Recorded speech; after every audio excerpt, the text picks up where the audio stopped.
A paz e a graça do Senhor, irmãos. Bendito seja o Senhor em nosso meio. Quero agradecer ao conselho, ao reverendo Vila, que está descansando agora, graças a Deus, porque a palavra do Senhor diz que nós precisamos de descanso. E a verdade é que o trabalhador trabalha, mas ele também descansa. Louvado seja Deus pela vida do reverendo Vila. Minha esposa Lara está aqui. Você pode ficar em pé, meu bem. Vocês podem ver que é a mulher mais linda do universo. Vou dar uma aula para vocês hoje, que é presciência de Deus. Deus iria fazer Eva, aí ele falou, eu preciso fazer uma mulher bonita. No dia 2 de agosto de 85 vai nascer uma moça linda, chamada Lara. Aí ele pegou o modelo e fez Eva, entenderam? Então aqui vocês estão vendo, só era um pouquinho mais cor de barro, né? Bendito seja o Senhor. Abra sua Bíblia comigo. Deus colocou uma palavra no meu coração, um texto que eu gosto muito e que me traz grande alegria. Salmo 84. Salmo bem conhecido, diz assim, a santa palavra do nosso Deus. Ao mestre de canto, segundo a melodia, os lagares, salmo dos filhos de Corá. Quão amáveis são os teus tabernáculos, Senhor dos exércitos. A minha alma suspira e desfalece pelos átrios do Senhor. O meu coração e a minha carne exultam pelo Deus vivo. O pardal encontrou casa e a andorinha, ninho para si, onde acolha os seus filhotes. Eu, os teus altares, Senhor Rei dos exércitos, Rei meu e Deus meu. Bem-aventurados os que habitam em tua casa, louvam-te perpetuamente.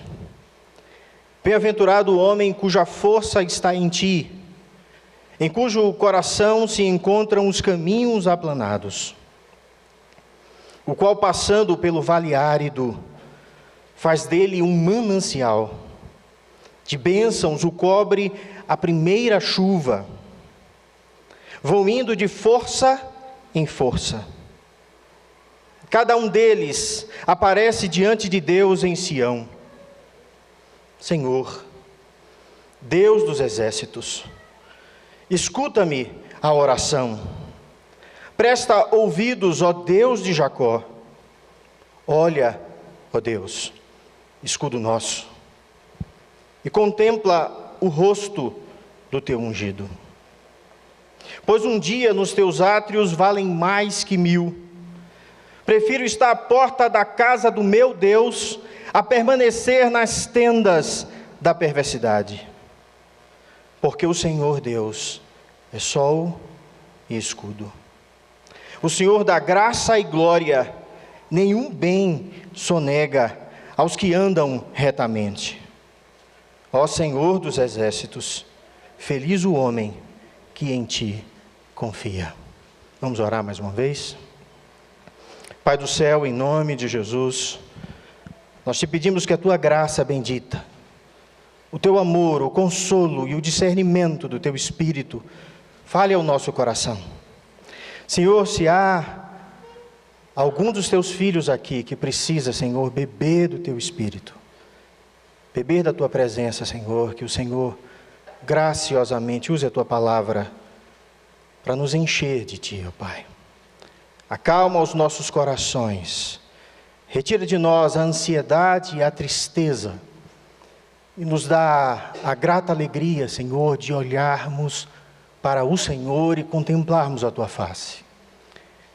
Resplandece sobre nós, Senhor, o teu rosto, nos traz o gozo e a paz. Pai do céu, é a nossa oração, Senhor, em nome de Jesus. Amém. Amados do Senhor, a palavra de Deus nos diz que todo finalzinho de tarde Deus ia encontrar Adão e Eva no paraíso. Imagine a delícia que é você sentar ao entardecer, o sol se pondo, e o próprio Deus falar da sua boca ao coração daquele casal. Essa relação era uma relação sempre de adoração. O Catecismo Maior ensina que o fim do homem é amar a Deus e gozá-lo para sempre. E esse é o motivo e o propósito pelo qual existimos: adorar e nos relacionarmos com Deus. Nesse ambiente de perfeição, de adoração plena, onde a justiça de Deus imperava, porque tudo era perfeito, tudo era bom e tudo era maravilhoso, o homem peca e se afasta da presença de Deus. O pecado da desobediência tirou o homem do jardim do Éden e trouxe sobre ele sofrimento. E as agruras do mundo começaram a pesar sobre os ombros dos homens. E aí nós sofremos. Na filosofia, nas religiões, nós sabemos que há um vazio no homem imenso. Um vazio do tamanho da eternidade que traz sempre sofrimento. Há filósofos que dizem que o homem é um ser para a morte, como disse Sartre. E viver é angústia, como disse Kierkegaard. Ou seja, nós temos todo o sofrimento, porque quando olhamos para frente, nós sabemos que a cada manhã nós estamos mais um passo próximo da morte. O que nós cristãos sabemos é que a palavra de Deus diz que o salário do pecado é a morte. Nós entendemos que nós decaímos da graça, decaímos da eternidade, perdemos a salvação. Ou melhor, perdemos a presença contínua de Deus. Quando olhamos no livro de Levítico, nós vemos Deus conversando com Moisés e dizendo: Moisés, quando os homens vierem à minha presença, Levítico capítulo 1, é necessário que tragam, e ele vai dizer, um animal, um cordeiro, e esse animal tinha que ser imolado no nosso lugar, para que pudéssemos adentrar na presença de Deus. E Levítico vai dizer que nós colocávamos essa mão sobre a cabeça do animal, e transferíamos para ele a nossa culpa. Então aquele animal morria no nosso lugar, morria pela nossa desobediência, morria pelo nosso pecado. Então aquele adorador adorava ao Senhor e adentrava na presença do Senhor por causa dos seus pecados que foram pagos pela morte daquele animal no seu lugar. Isso ocorreu na tenda da congregação, no tabernáculo e no templo. Este salmo que nós estamos lendo, eu quero que você olhe para ele com os olhos de Davi. É dos filhos de Corá, mas eu sei que você conhece a história de Davi fugindo de Saul no deserto. Imagine o que é um adorador que amava o Senhor, que gostava de fazer culto a Deus, que gostava de fazer holocaustos e sacrifícios, e que entendia que Deus queria um coração limpo, reto e justo, porque Davi percebia que Deus era santo e puro, que queria muito mais do que sacrifícios, uma vida devotada a Ele. Imagine o que é um adorador não poder ir à casa do seu Deus adorar. Imagine quando ele foi perseguido por Absalão, seu filho. O próprio filho perseguiu a Davi. E Davi também não pôde ir adorar ao Senhor no seu santo templo. Esse salmo fala de uma saudade do templo, de alguém que quer estar na presença do Senhor, que sabe a delícia que era adorar esse Deus vivo.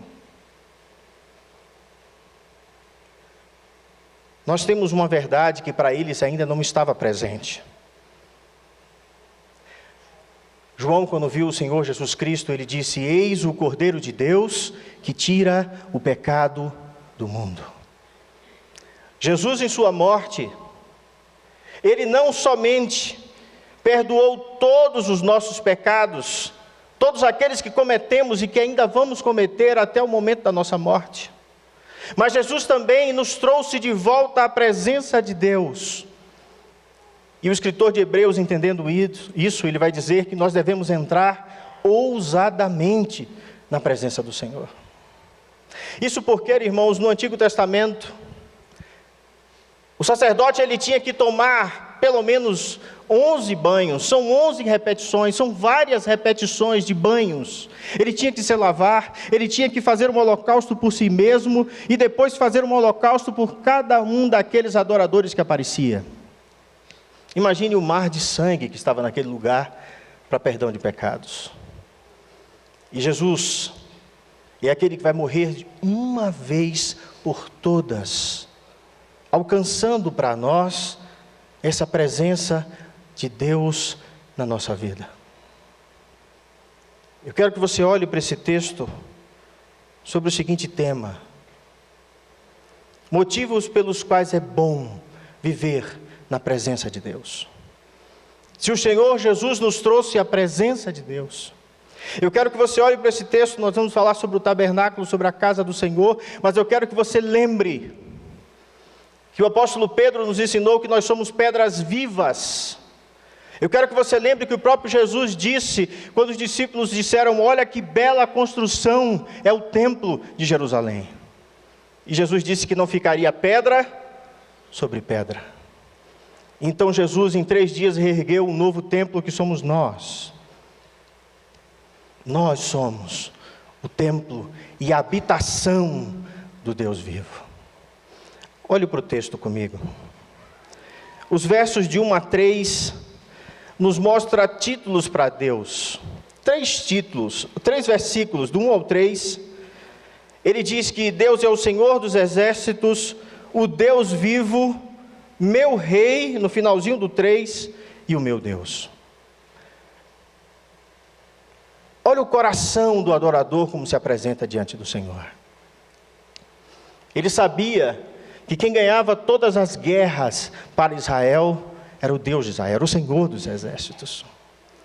A primeira verdade quando ele se apresenta no templo é dizer: é o Senhor que ganha todas as guerras, todas as nossas batalhas, tudo que vivemos é o Senhor dos exércitos que nos dá.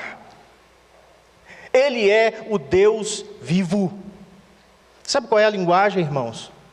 É que o texto bíblico nos diz que os deuses dos outros povos, todos eram deuses falsos. Eram deuses de pedra, de pau, deuses feitos por mãos humanas. Mas Israel amava e adorava ao Deus vivo, ao Deus que criou os céus e a terra. Isso tem uma importância tremenda, irmãos. Eu fico triste quando eu vejo um servo de Deus, um crente, que professa Cristo, pelo menos ele professa com a boca e diz assim: olha, eu acredito que Jesus ressuscitou, mas eu não acredito que Deus criou todas as coisas. Isso me traz uma tristeza muito grande, porque ele não entendeu a maior verdade de todas. Se Deus não criou todas as coisas, todas as outras não têm sentido. Deus criou os céus e a terra. A Bíblia abre dizendo que Deus, no princípio criou Deus os céus e a terra. Toda vez que Deus se manifestava a Israel, ele diz pela boca de Moisés, diz que é o Deus vivo, o Deus que criou os céus e a terra. Nós temos um Criador. A casa de Deus, ela é o lugar do nosso rei. E aqui está apontando direto para aquele que vinha como filho de Davi. Jesus é o rei sublime, e nós acabamos de cantar. Jesus é aquele que nós nos apresentamos diante dele. Se você parar e lembrar no Antigo Testamento, para você adentrar na presença do rei, era necessário que o rei permitisse. Porque se você entrasse na presença do rei sem permissão, o que acontecia com você? Você era imediatamente morto. O sacerdote, ao entrar no Santo dos Santos, se ele não tivesse feito um sacrifício por ele mesmo, ele não podia entrar. Você sabe qual é a linguagem aqui, irmãos? É que o Rei dos Reis nos permite, pela sua morte vicária no nosso lugar, que adentremos e contemplemos o Deus vivo. E esse Deus que é o Deus de Israel, que é o Criador dos céus. Nessa noite eu quero que você olhe para Ele como é que está escrito aí? O meu Deus.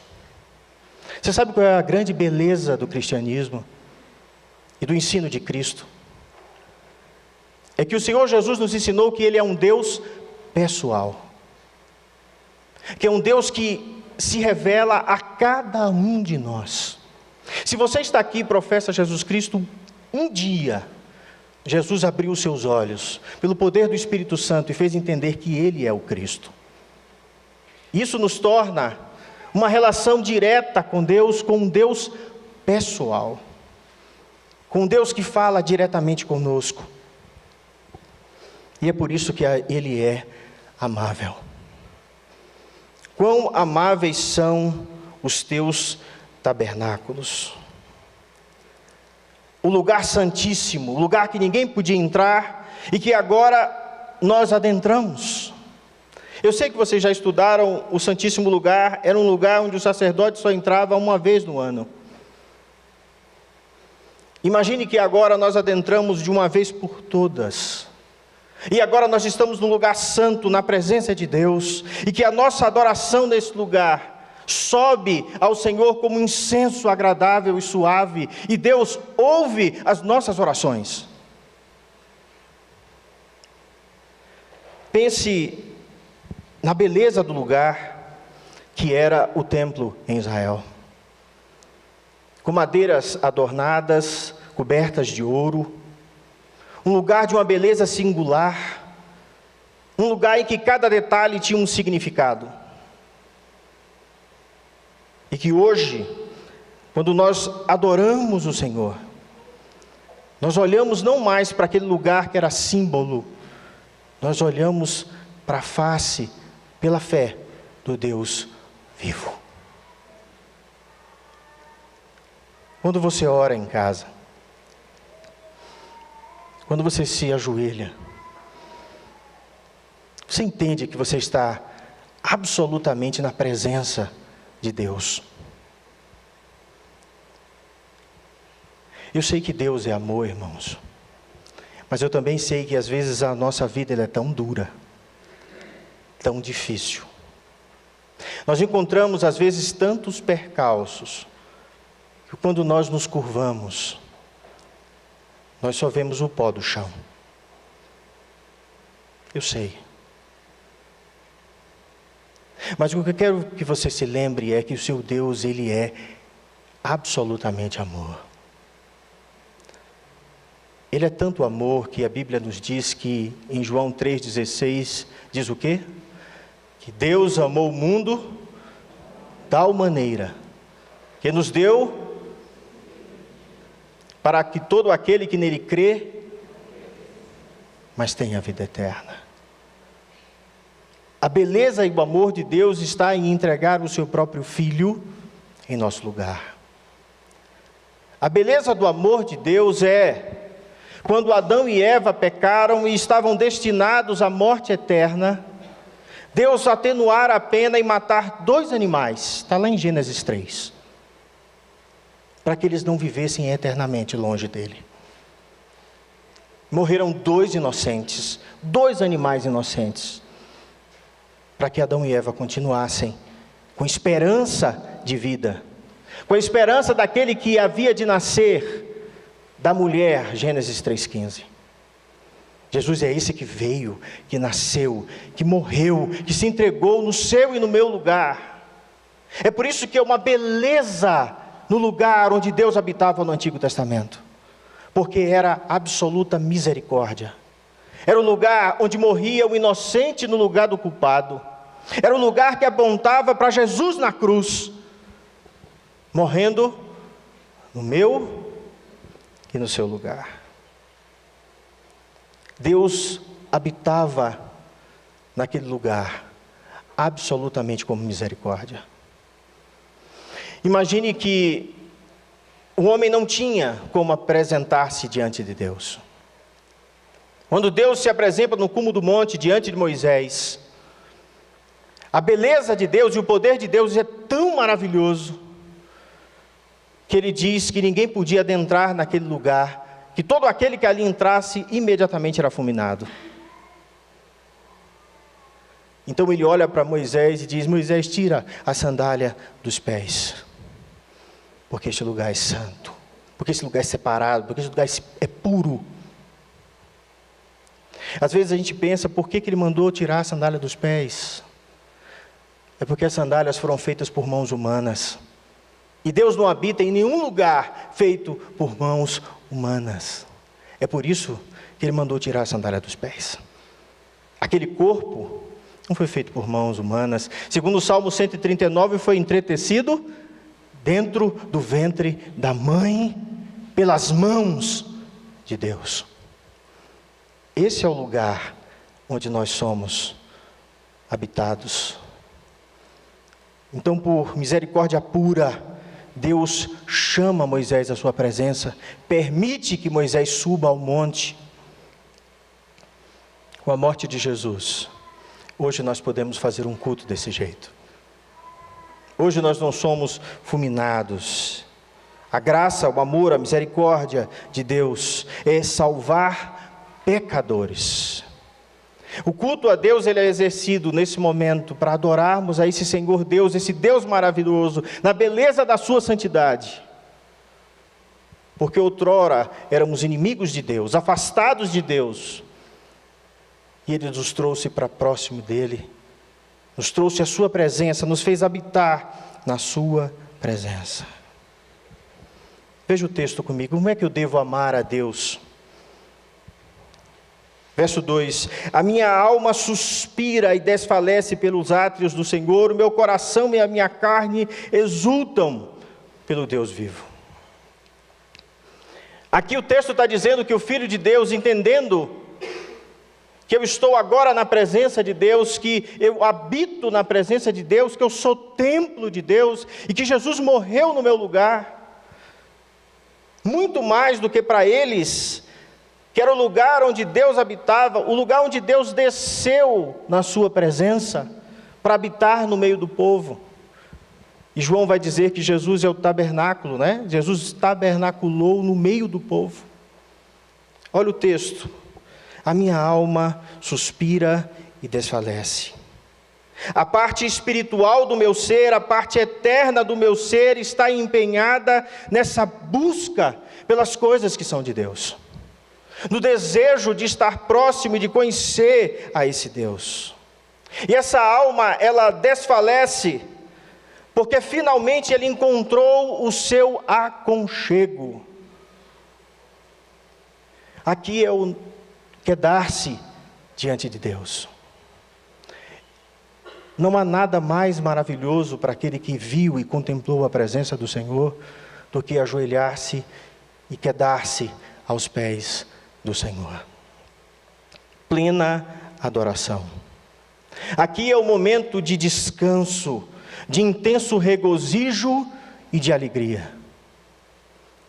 Eu me lembro do dia em que eu ouvi pela primeira vez a palavra de Deus e que eu, literalmente, desfaleci de joelhos na presença do Senhor Jesus Cristo. Dia 25 de agosto de 1996, eu vi um sermão pregado pelo jovem Israel, que era do Dominó, do grupo Dominó, na Igreja Batista do Caminho das Árvores, em Salvador. Eu não lembro o texto que ele estava pregando, mas eu lembro a forma que ele descreveu o amor, o poder e a pessoa de Cristo. E aquilo impactou meu coração e a minha mente.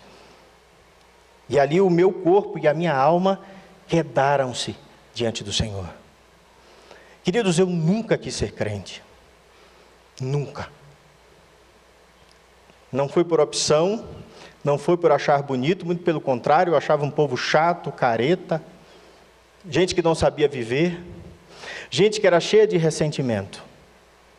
Essa era a minha visão do cristianismo. Até aquela pregação, quando todo o meu ser caiu diante do Senhor, eu não tinha mais forças, eu não podia resistir, e eu adorei ao Deus vivo, ao Deus Santo, ao Senhor Jesus Cristo. A minha inclinação da carne, ela se desfaz, porque a partir daquele momento eu comecei a ter o pendor do Espírito, como diz o apóstolo Paulo.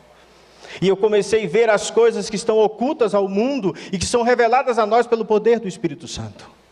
E nós começamos a entender verdades celestiais. Observem que o texto vai dizer que o coração e a carne também exultam. Ou seja, a parte física e temporal. O meu ser também está empenhado na busca das coisas que são de Deus. Isso ocorre por causa da devida alegria espiritual que enche o nosso coração e nós começamos a viver para Deus. Às vezes nós esquecemos que nós vamos ressuscitar de corpo e alma. Às vezes nós esquecemos o que Jesus disse, que nós já estamos na vida eterna, João 17, verso 3. A vida eterna é esta, que conheçam ao Deus vivo e ao seu Filho a quem enviaste.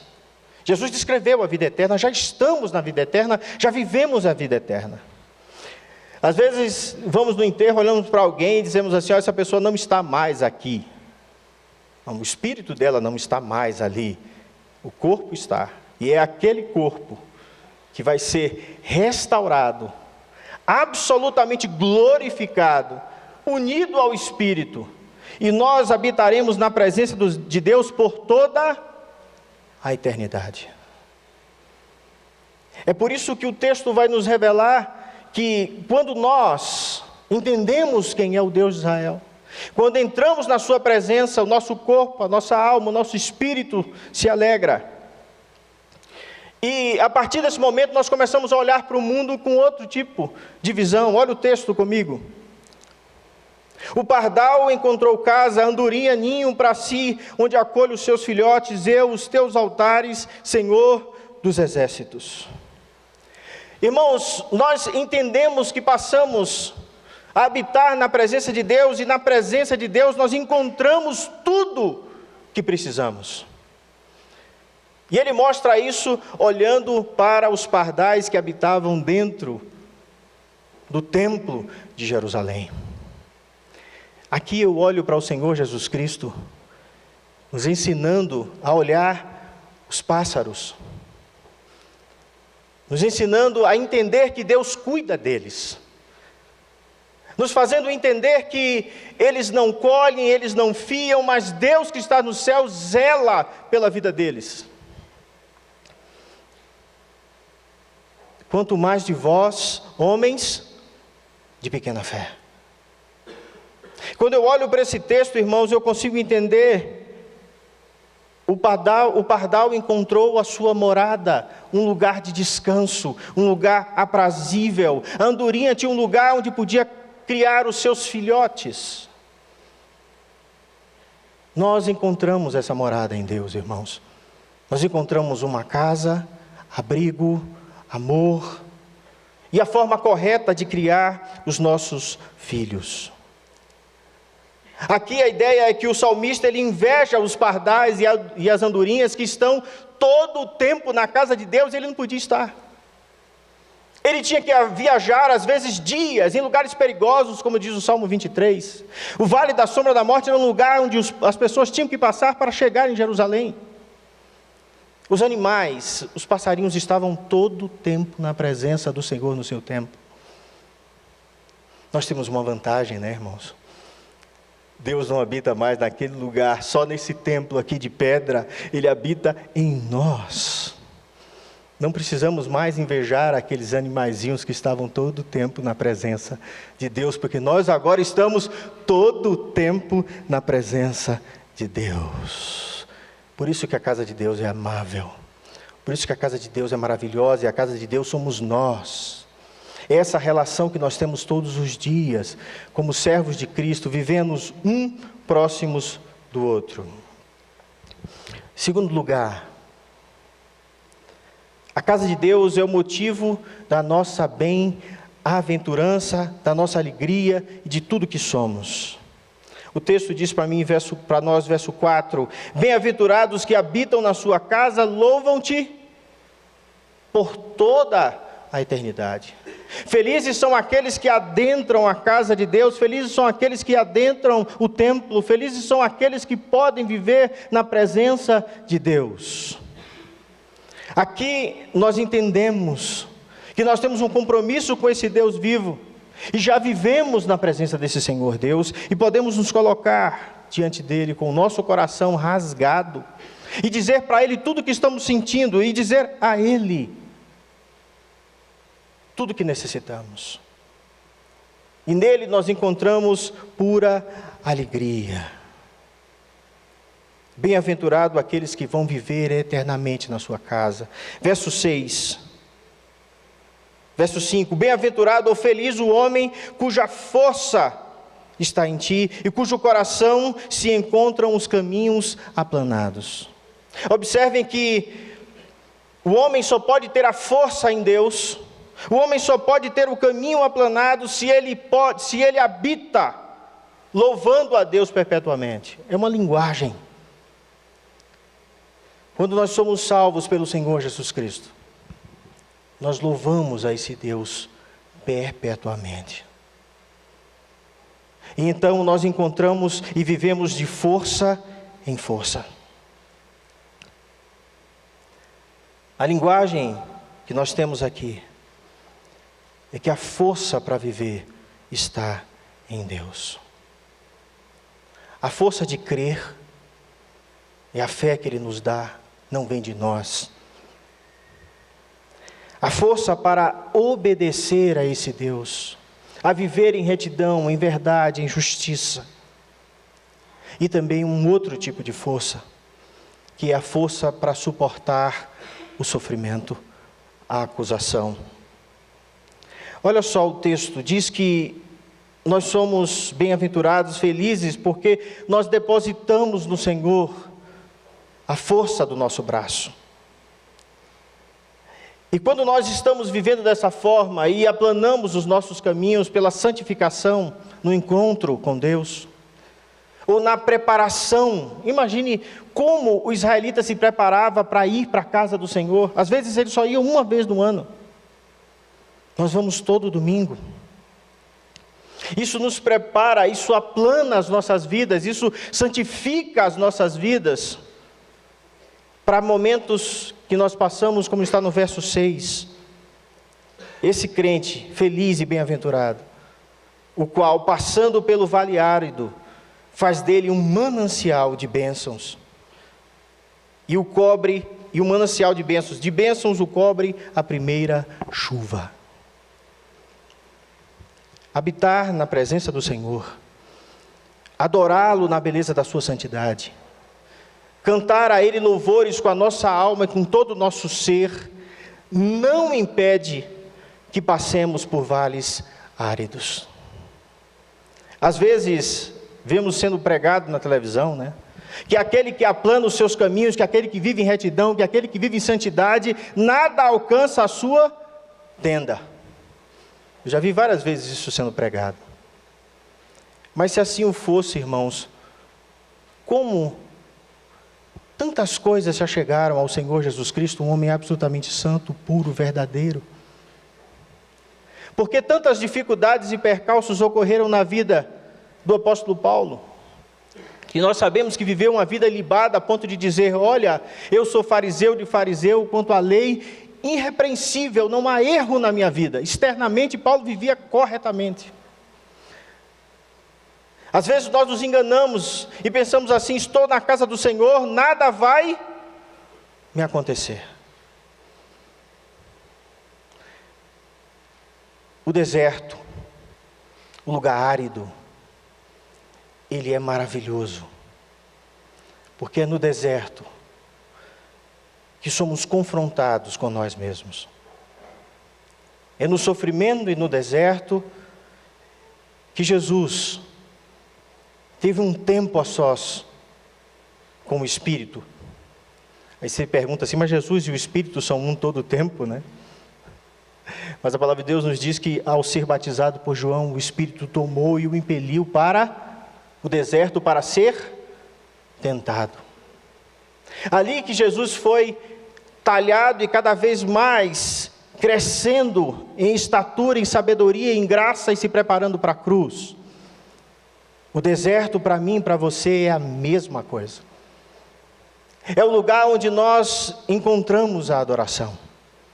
É o lugar onde eu me encontro com o Deus vivo. E lá onde eu deixo as minhas vontades, o meu egocentrismo para trás e me curvo diante do Deus vivo. É lá que, quando tudo está seco, nós encontramos renovação da nossa fé, quando nos faz cair a primeira chuva pela mão do Senhor, renovando a nossa fé, renovando tudo aquilo que somos. Olha o texto, verso 7. E por isso, quando nós passamos por esse manancial, quando Deus derrama a sua graça sobre a nossa vida novamente, quando Ele nos enche com a sua água, o texto diz que nós vamos indo de força em força. Cada um deles aparece diante de Deus em Sião. Cada uma daquelas pessoas que ia diante do templo comparecer na presença do Deus vivo é representada por todos os crentes diante da terra que agora vão à presença do Deus vivo adorar na beleza da santidade do Senhor. Veja o texto comigo. Eles vão não só adorar, receber graça, mas também fazemos petições a esse Deus. Verso de número 8. Senhor, Deus dos exércitos, escuta a minha oração. Presta ouvidos, ó Deus de Jacó, às minhas orações. Aqui é a linguagem do Antigo Testamento que dizia sempre, os salmistas gostam de dizer, ó Deus, não vira o rosto de mim. Davi no Salmo 25 diz assim, Senhor, não olha para mim como quem vê os pecados da minha mocidade, mas olha para mim com o teu olhar de misericórdia. Olha para mim, Senhor, e me faz sentir a tua misericórdia. Escuta-me, Senhor, a oração. Eu sei, irmãos, que vocês já passaram por angústias. Eu sei que vocês já passaram por sofrimento. E é no momento que é mais difícil, que é no momento que estamos mais nos sentindo sozinhos, que nós mais precisamos do Senhor. E nós clamamos, como diz no Salmo 70, Senhor, apressa-te, ouve a minha oração. Deixa eu dizer algo para você. Deus sempre ouve as nossas orações. Porque a palavra de Deus diz que se nós fizermos essas orações em nome de Jesus, Deus ouvirá.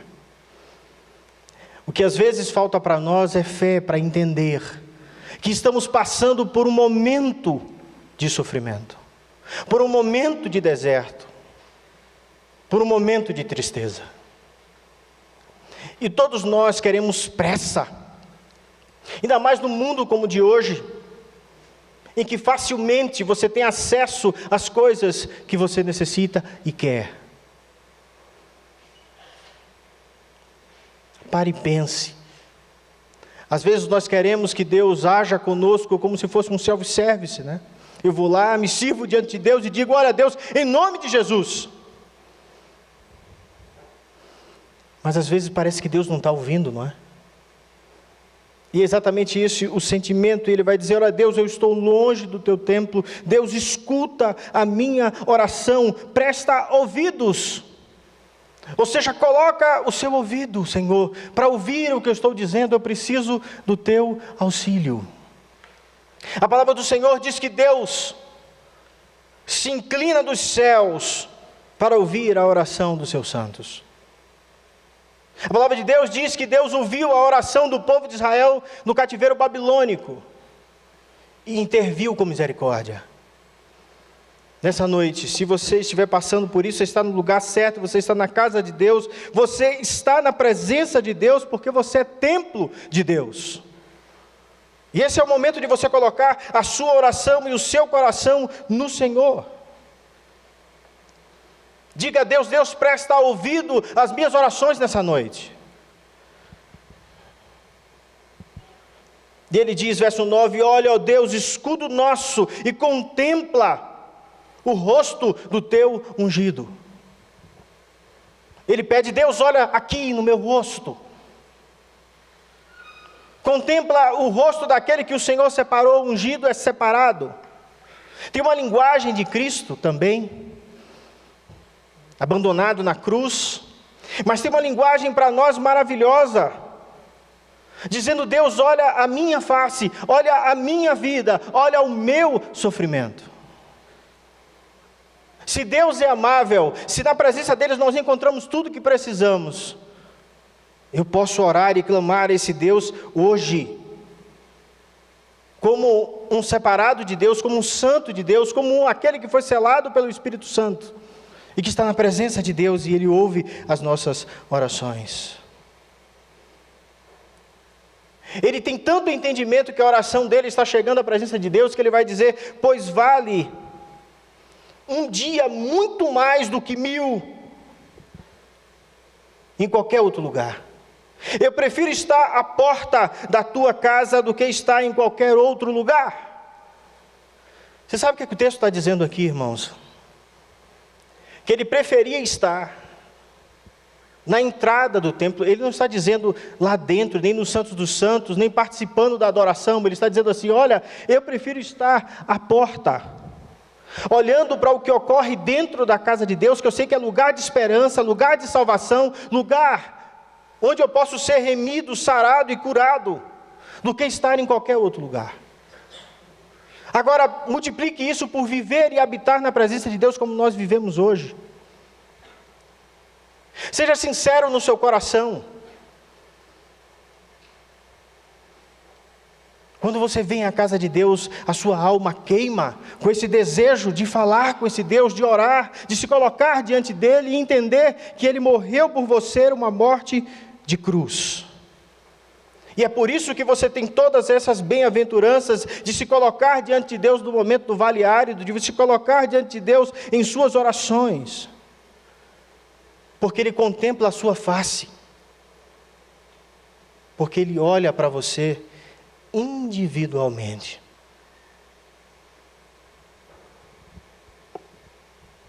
Olha o texto comigo.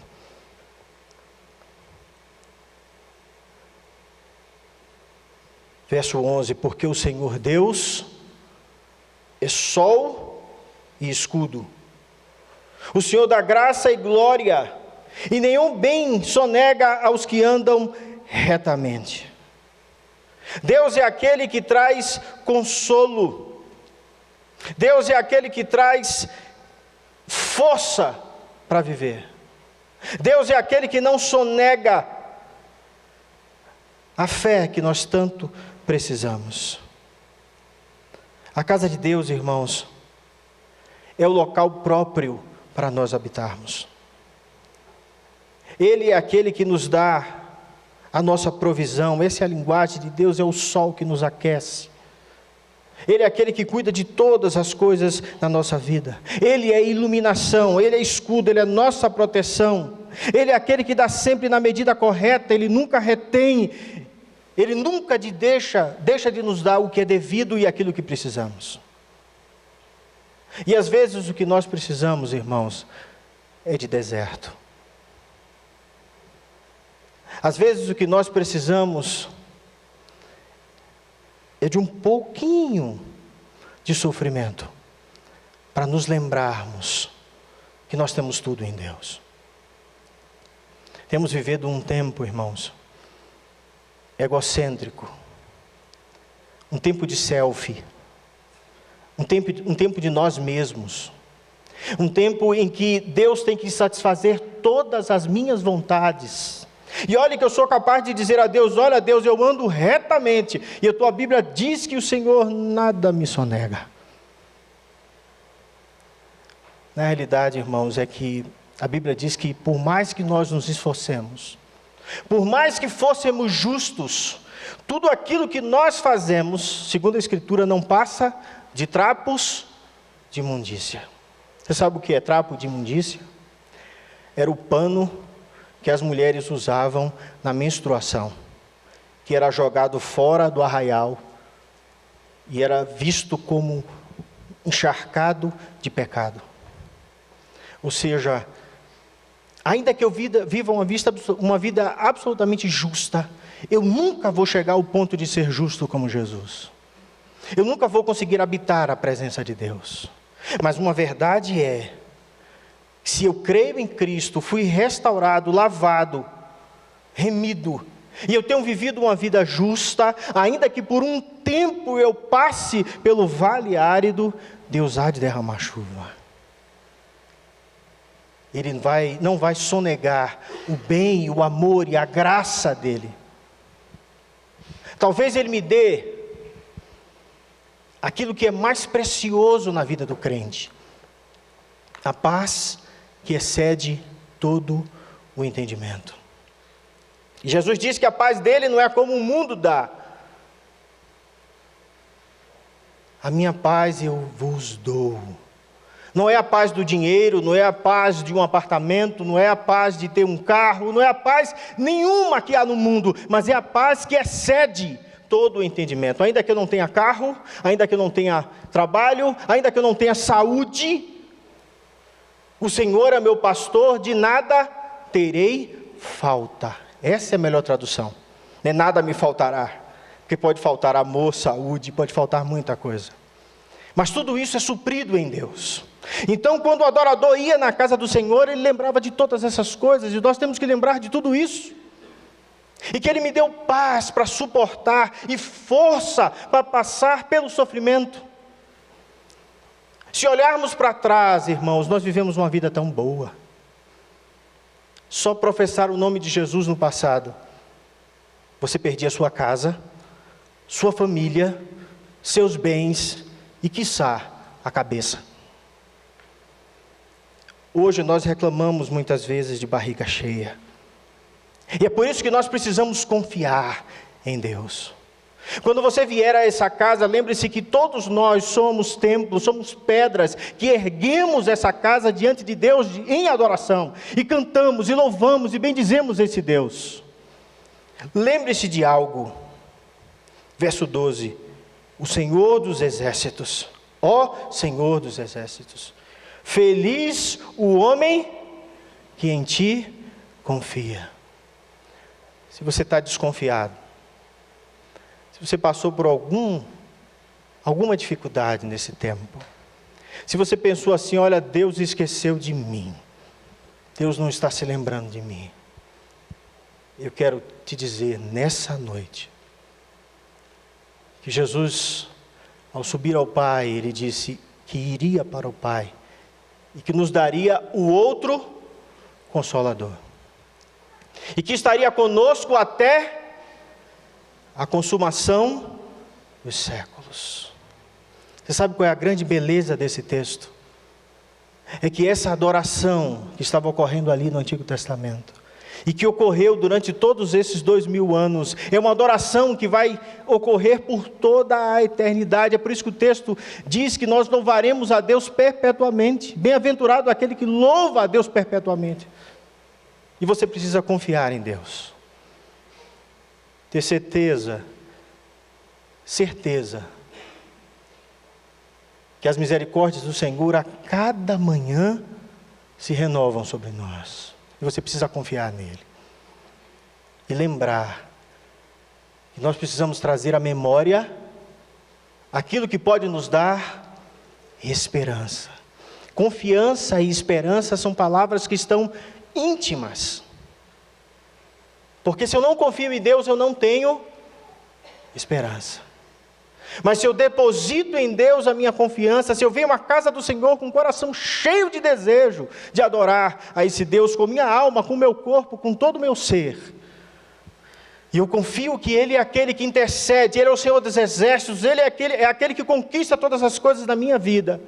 Se eu entendi essa mensagem hoje, se eu entendi que é aquele que me enche no deserto, eu posso dizer, Deus, contempla o rosto do teu ungido, porque eu confio em ti, em nome de Jesus. Amém? Vamos orar? Esse é o momento de você colocar a sua vida na presença do Senhor. porque bem-aventurado é aquele que confia no Senhor. E nós temos muitos motivos para viver na presença de Deus. Eu quero orar por você. Pai do céu, nós te pedimos, Senhor, que o Senhor derrame graça sobre nós, porque nós sabemos que como é feliz o homem que confia em Ti. Ó Deus, nós te louvamos e te bendizemos nessa noite por todas as coisas que o Senhor tem nos dado, por todos os tempos, pela história da igreja que o Senhor tem derramado sobre nós. Ó Deus, nós te louvamos e te bendizemos em todas as circunstâncias, ainda que difíceis. Ó Deus, obrigado, Senhor, porque nós temos a Tua misericórdia em perdoar-nos. Obrigado, Senhor, porque o Seu poder nos protege. Obrigado, Senhor, porque a Sua sabedoria, Senhor, nos guia. Obrigado, Senhor, pela Tua fidelidade, ainda quando somos infiéis, e ainda assim o Senhor nos preserva. Obrigado, Deus, pela suficiência que temos no Senhor, e o Senhor tem nos suprido de todas as coisas, porque Tu és o nosso supremo pastor, e nada nós temos falta no Senhor. Obrigado, Senhor, pela bênção desse salmo. Nós queremos habitar na Tua santa presença, Senhor. É a nossa oração. Queremos habitar na Sua santa presença, Senhor, por toda a eternidade. Em nome de Jesus. Amém. Deus os abençoe.